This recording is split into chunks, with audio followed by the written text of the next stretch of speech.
trying to snipe me. Let's have a look.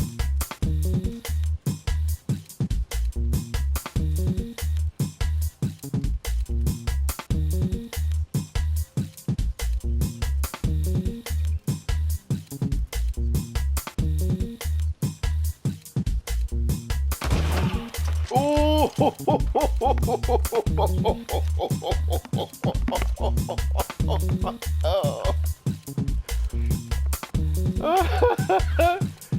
Oh my gosh. Oh dear, that's funny.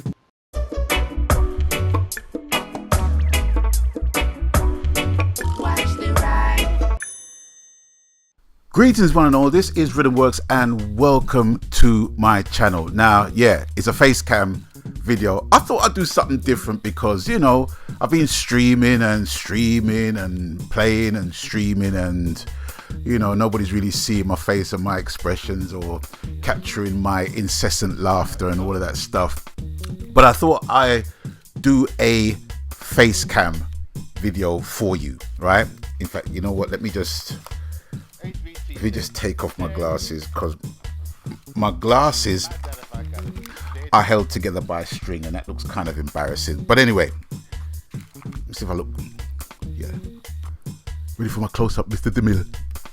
Anyway, greetings one and all, this is Rhythmworks and welcome to my channel. And I thought I'd do a face cam video just to give you an update simply as to what is going on in my gaming world. And where do I start? Well, first of all is the games that I am interested in or had been interested in, and due to dramas and etc. I'm having second thoughts about, but more on that later. Right about now, the games that I have been interested in comes all under the banner of stealth. Reason being is because that element of gaming was in my gaming DNA from way back in the day. And the two games that comes to mind is Metal Gear Solid, all of the Metal Gear Solid iterations, and also Hitman. And also in terms of third-person shooters, which they too were a part of, Uncharted. Uncharted was definitely my third-person game of choice, bar none. All right, but I noticed that quite a few of the third-person shooter games had been really cut down in price in the latest PS Store sales. So I investigated, and thanks to my son, who I saw was playing one of those games, I decided to investigate and realized that it was pretty much a huge game that was on heavy discount. So I invested in it, which was Ghost Recon Wildlands, I think it was at first, and I remember playing the beta and I wasn't really that impressed with it, but I decided to give it another go, and yeah, I really enjoyed it. So I thought, let me just invest in all of the DLC, blah blah blah. Then I invested in Ghost Recon Breakpoint, and then still sticking on the stealth mode, I decided to invest back into Hitman. Sorry, I got stuff dropping all over the place. I decided to invest in the Hitman series. Now, I did have bits of Hitman 1, bits of Hitman 2, bits of Hitman 3. But in the sale, they were kind of selling quite a few of the DLC at a real deep discount. So I thought, let me just invest in that. And I decided to buy the entire game and DLC. Hitman 1, 2, 3, World of Assassinations, and the deluxe editions, all of it. The only thing I haven't got, I think, is probably one of the costumes, which doesn't really make sense because in order to play certain episodes or certain levels, you got to have that item of disguise.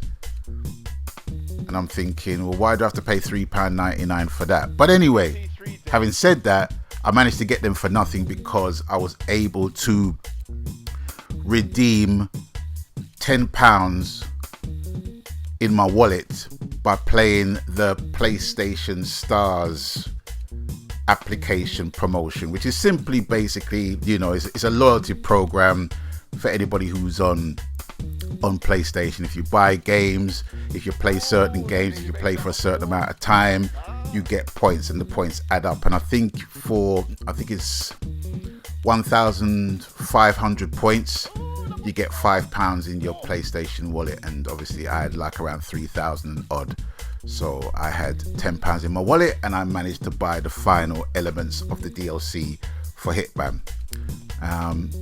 Which obviously I never regretted, because I absolutely love Hitman. It's a different speed, it's a different tempo, and it's a different beast to play. So I've been kind of stocking up on those types of games. And also, what other games have I got? Sniper Contracts 2 to go with my Sniper 3 Contracts 1. Was it Sniper Ghost Warrior? I can't remember. I'm getting old, what can I tell you? But yeah, those are the games that I've been kind of buying on sale. Now, as you can see, I've been playing Call of Duty Black Ops 6 beta. What do I think of it? At first, I was kind of umming and ahhing about it in relation to the Omni movement aspect of it. But then when I was playing Ghost Recon Wildlands and them employing the same Omni movement, if not so much running and gunning and jumping and turning around and stuff, they kind of exercise the same thing, and I appreciated it more playing Wildlands than I actually did playing Black Ops 6. So now I get the Omni movement thing totally, and it's an improvement. But my only thing is that going forward from Black Ops 6, are they going to make Omni movement as standard within every Call of Duty game going forward? But that remains to be seen. But yeah, am I getting Call of Duty Black Ops 6? Yeah, I'm getting it. I'm getting Call of Duty Black Ops 6. It actually comes out on my son's birthday, October the 25th. He's made his pre-order, and that is his early birthday present. So I'm going to get it as well, and basically be rinsing Black Ops 6. Another game that I was basically interested in, but I did not know it was steeped in utter controversy, was Assassin's Creed Shadows. Had no idea, but basically the basic thing about the game that has caused quite a stink in the gaming community was of the fact that one of the characters, well, going back, right, the game is set in feudal Japan, I think in the 17th century, if I'm not mistaken, right?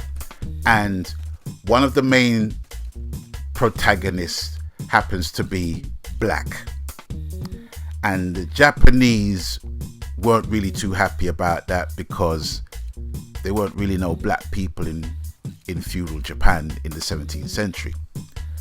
But anyway, without going into it too deep, if you Google Ubisoft drama, you'll get all the information there. But anyway, Ubisoft basically teamed up with these diversity people from different companies, one of which is called Sweet Baby, and basically caused a whole heap of stink, actually trying to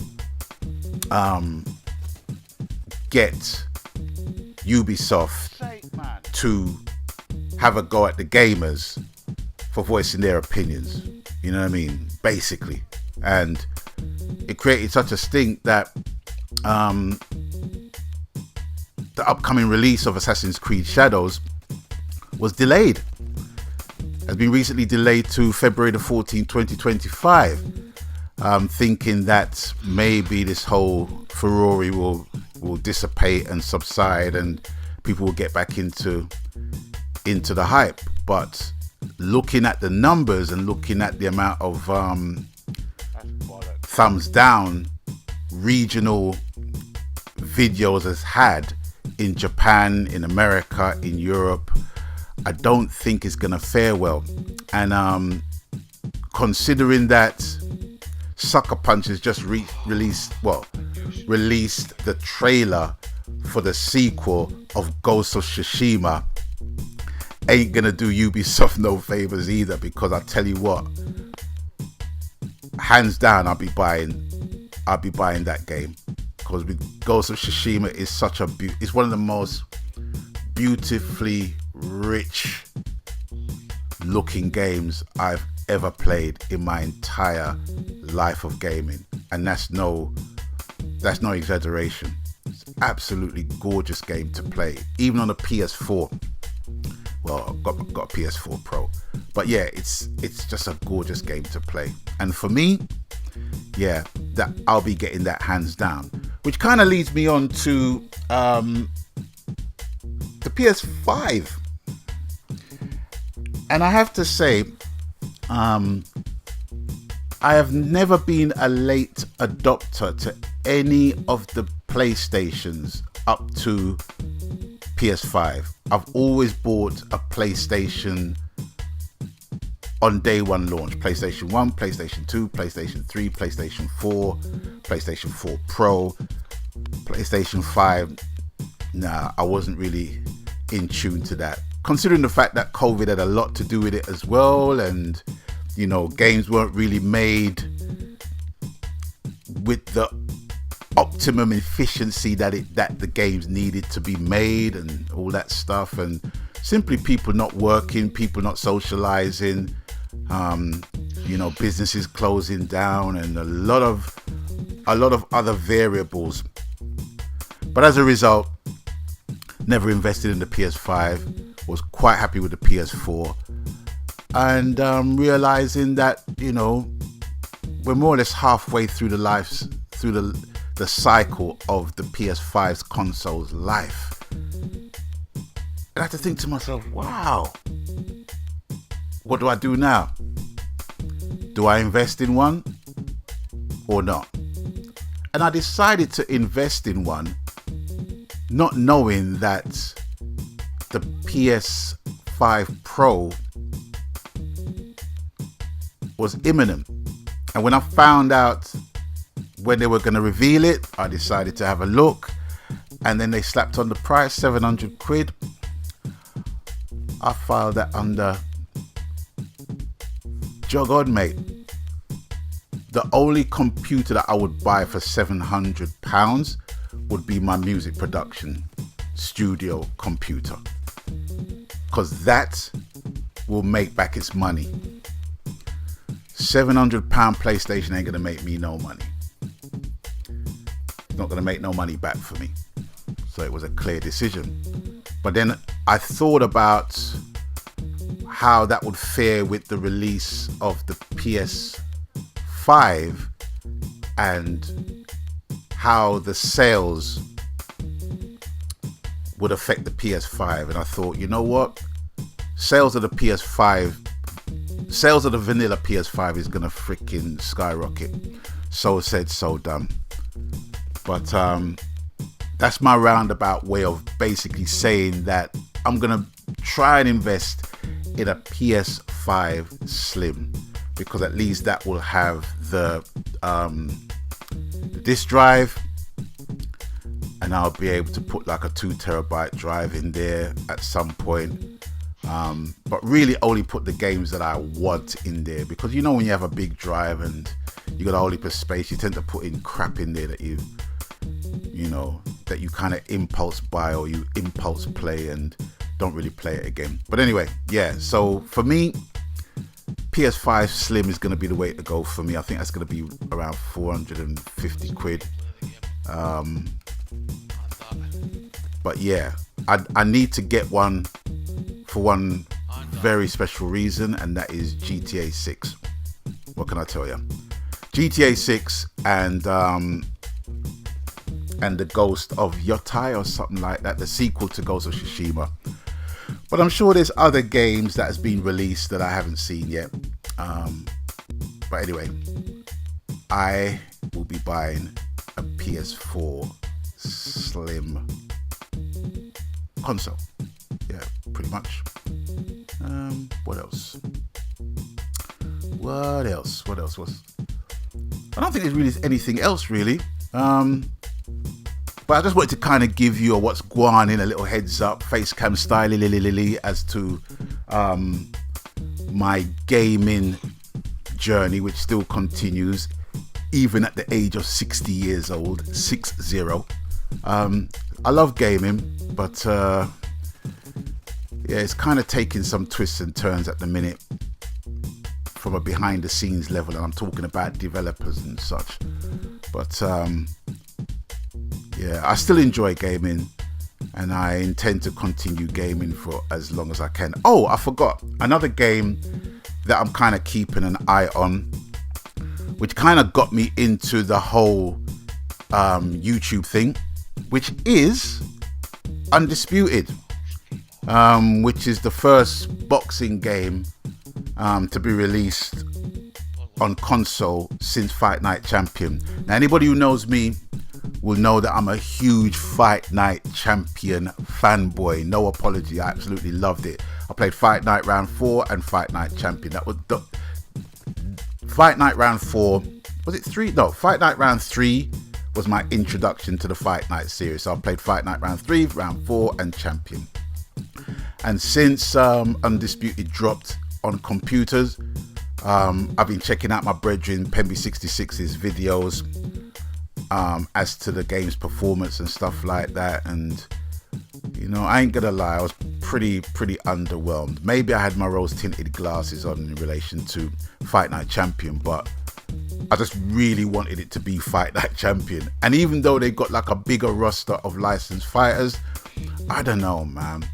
I don't know. It's like it didn't look right. It didn't feel right to me.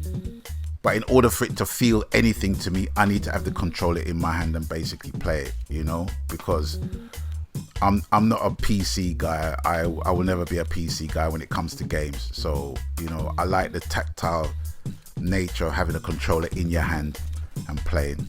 You know, maybe you can have that for a PC, but to be like sitting at a computer screen and nah, it just doesn't do it for me. So I was waiting for the impending console release of Undisputed.